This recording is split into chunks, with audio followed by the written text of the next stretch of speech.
जो टॉपर्स वही होते हैं लास्टली ईयर्स के 2 मंथ को इतने जबरदस्ती के साथ रिपेयर करते हैं, इसको इतनी तैयारी के साथ जबरदस्त तैयारी करते हैं जहां उनको थोड़ा सा भी डाउट्स नहीं होता है और एग्जाम हॉल में बैठकर पेपर को बिल्कुल अच्छे से डील कर पाते हैं। को मालूम होगा आपने अभी तक जितना चीज़ पढ़ा होगा अभी उसको साइड कर दीजिए।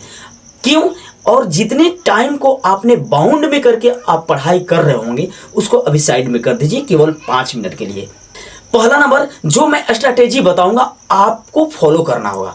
आपको फॉलो करना होगा केवल ओनली 5 डेज। अगर आपने ओनली 5 डेज तक फॉलो किया आपका दिमाग कहेगा कि ये रूल्स बहुत बेटर है। अगर इसको आपने फॉलो किया तो बहुत उम्मीद कर रहा हूं कि आप टॉप करोगे ही करोगे। और कमेंट में आकर जब रिजल्ट आएगा तो वहां पर जरूर कहना कि अविनाश भाई आपने बताया था तो मैंने फॉलो किया और मेरा रैंक्स इस तरह से आया, मेरी मार्क्स इतना आया।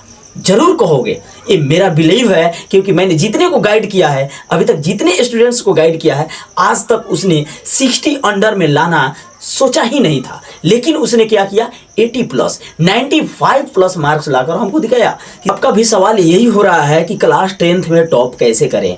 अगर आपका सवाल आपके दिमाग में इसी तरह का चल रहा है तो आप सही जगह पर आए हैं और सही वीडियो को वॉच कर रहे हैं।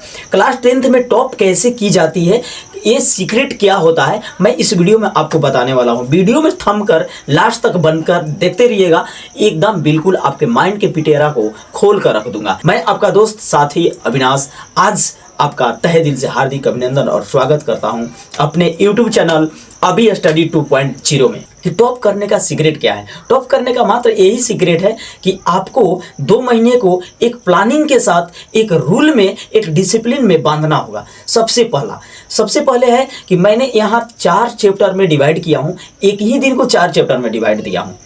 एक ही दिन को 4 चैप्टर में डिवाइड किया हूँ। पहला चैप्टर में मैं 2 घंटे का आपको 2 घंटे का रूल्स फॉलो कराऊंगा। अब 2 घंटों में किस तरह का क्या पढ़ना है, जैसे आपको मालूम है कि ऑब्जेक्टिव क्वेश्चन आपका वेरिएबल है। अभी के टाइम में जितने भी स्टूडेंट्स हैं ऑब्जेक्टिव पर पढ़े होते हैं। क्यों? क्योंकि ऑब्जेक्टिव आपका 50% मार्क्स आपके झोली में देता है। तो आपके लिए तो बहुत अच्छा है कि ऑब्जेक्टिव को आप कवर ही करो, बहुत बढ़िया होता है। किंतु उसके लिए क्या करना होता है कि 2 घंटे, जैसे मॉर्निंग में मैंने बनाया है कि अगर आप 6 से 8 बजे तक पढ़ सको, 6 से 8 बजे तक आप पढ़ सको। हो सकता है आपकी क्लास 10 बजे से कोचिंग क्लास जाना हो या स्कूल की पीरियड हो टाइम हो, लेकिन 6 से 8 अगर आप बैठो तो मात्र 200 का टारगेट लो कि 200 ऑब्जेक्टिव आपको करना है। और पहली बात कि आपको एक दिन में केवल एक ही विषय पढ़ना है। और जो विषय, अगर आप साइंस पढ़ाते हो तो पूरे दिन साइंस पढ़ाओगे, अगर मैथ पढ़ाते हो तो टोटल दिन, उस दिन का जो होगा पूरे होल डे आपको मैथ ही पढ़नी है, उसके अलावा दूसरा सब्जेक्ट पढ़नी ही नहीं है। लेकिन मैथ में क्या पढ़नी है? साइंस ही पढ़नी है। तो साइंस में कैसे पढ़नी है वो अभी बताने वाला हूँ। देखिए, मैंने बोला कि 2 घंटे को 6 से 8 बजे तक आप ऑब्जेक्टिव क्वेश्चन करोगे। 200 से एबव हो सकती है, कम नहीं। कटिबद्ध संकल्प और एकदम बिल्कुल डिसिप्लिन के साथ इसको बोलो कि मैं 200 प्लस ही करूंगा, कम नहीं करूंगा, तभी आपका रिजल्ट टॉप रैंक में जा सकता है। उसके बाद मैंने 8 से 9 गैपिंग किया है। अगर आप क्लास जा सकते हो, लेकिन ये 2 महीने का टाइम है ना दोस्त, ये आपको बिल्कुल इग्नोर करना है बहुत सारी चीज़ों को और अपने स्टडी रूम में बंद कर बैठे रहना है। क्यों?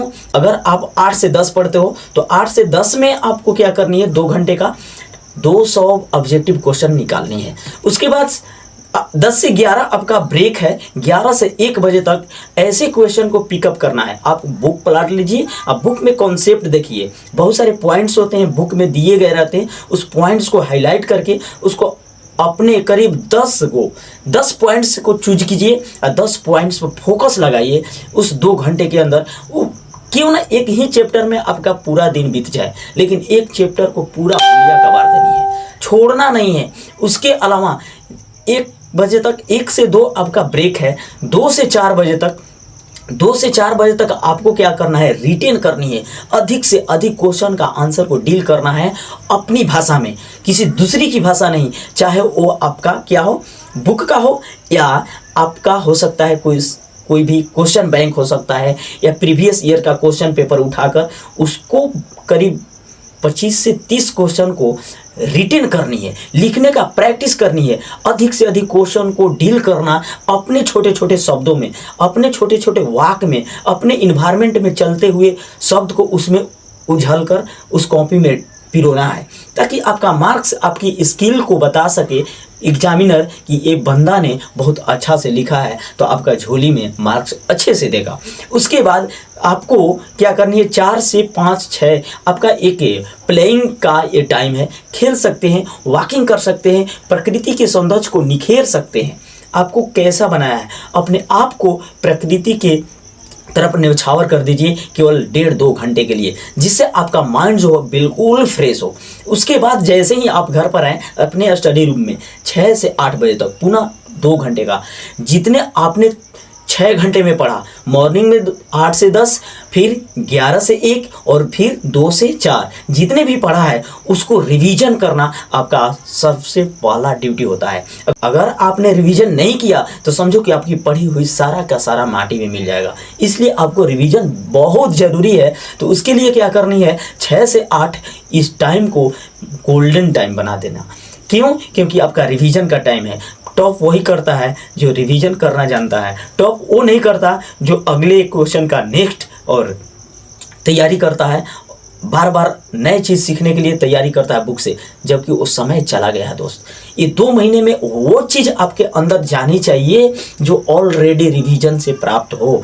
आप वही लिख पाते हो जो रिवीजन से आई हुई होती है, लेकिन वो नहीं लिख पाता जो अगला जानने के लिए इच्छुक रहता है। मैंने तो ये क्वेश्चन जान गया, आज जाना कल वो सारा भूल जाएगा, तो उससे क्या फ़ायदा। रिवीजन रहेगा आपके दिमाग में। एक क्वेश्चन, एक दीर्घ उत्तरीय प्रश्न से दोस्त करीब 3 लघु उत्तरीय प्रश्न निकाले जाते हैं, समझ जाना। तो अब बताओ कि एक दीर्घ उत्तरीय प्रश्न को हम क्यों न डील कर पाएँ, जिससे 3 लघु उत्तरीय प्रश्न करीब 5 ऑब्जेक्टिव क्वेश्चन का आंसर मिलता है।